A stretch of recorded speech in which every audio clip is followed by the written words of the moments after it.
जय श्री जगन्नाथ। सौभाग्य आमर आज आम एपरी एक शैवपीठ को जाइथिलु जहा त्रेतेया जुगर बोली विश्वास करा जाए। पुरी जिल्लार साक्षीगोपाल निकटरे अवस्थित एक पवित्र और रहस्यमय शैवपीठ हेउची बराळ बालुंकेश्वर महादेव। आजिर भिडियो रे आमे जानिबा एई मंदिरर पौराणिक कहानी, एहार इतिहास, महिमा, भौगोलिक स्थिति, एहार पर्वपर्वाणी, रीतिनीति, विश्वास, भक्ति सबु आलोचना करिबा। तेबे प्रथमे आमे एहार पौराणिक कहानी बा किंबदंती आलोचना करिबा। लोककथा अनुजाई त्रेतेया जुगरे प्रभु श्री रामचंद्र, माता सीता और लक्ष्मण वनवास समय रे एही अंचल देई गला बेले एठारे विश्राम नेइथिले। से समय रे एहा एक गहलिया जंगल थिला। भगवान श्री रामचंद्र निज हातरे बालीरु एक शिवलिंग निर्माण करी पूजा करथिले। बालीरु आविर्भूत होइथिबारु एवं बराळ ग्राम रे थिबारु एहा बराळ बालुंकेश्वर भावे परिचित हैला। कुहा जाए एही लिंगटी स्वयंभू एवं अत्यंत जाग्रत। ए मंदिरटी केबे एवं किए निर्माण करथिले तार सठिक तारीख अस्पष्ट, किंतु एहार स्थापत्य शैली यह प्राचीन गजपति वंश बा सूर्यवंशी राजा मानकर समय बोली अनुमान करा जाए। परवर्ती समय स्थानीय ग्रामवासी एवं सेवायत मानक प्रचेष्टार एही मंदिरर पुनरुद्धार करा जायछि। ए मंदिरटी पाखरे आपण माने किपरि पहुँची पारिबे? जदि आपण भुवनेश्वर पटु जाउचंती तेबे एई मंदिरटी पुरी भुवनेश्वर जातीय राजपथ निकटस्थ बराळ ग्राम रे अवस्थित।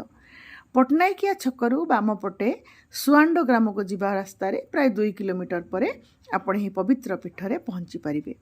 एहार प्राकृतिक परिवेश अत्यंत शांत एवं प्राकृतिक सौंदर्य रे भरा।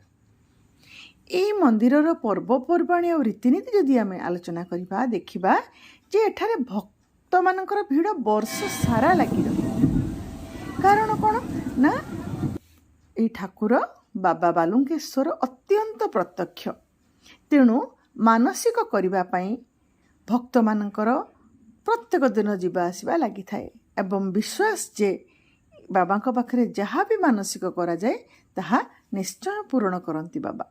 ए विश्वास रे भक्त माने एसंती। तेबे एई मंदिरर मुख्य पर्व गुड़िक भितर हैला महाशिवरात्रि, शीतल षष्ठी, संक्रांति और एकादशी। आज जो आमे जाइथिलो आज मध्य एकादशी थिला, खळी लागि एकादशी।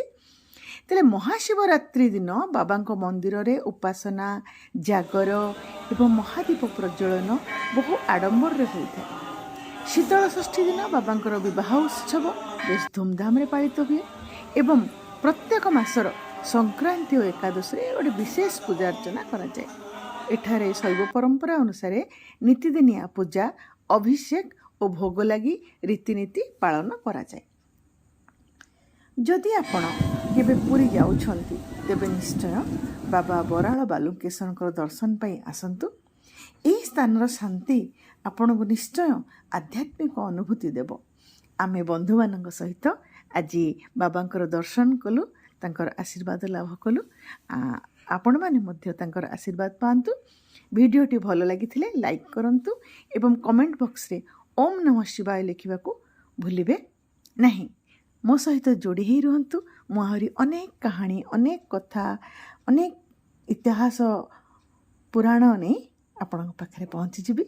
धन्यवाद।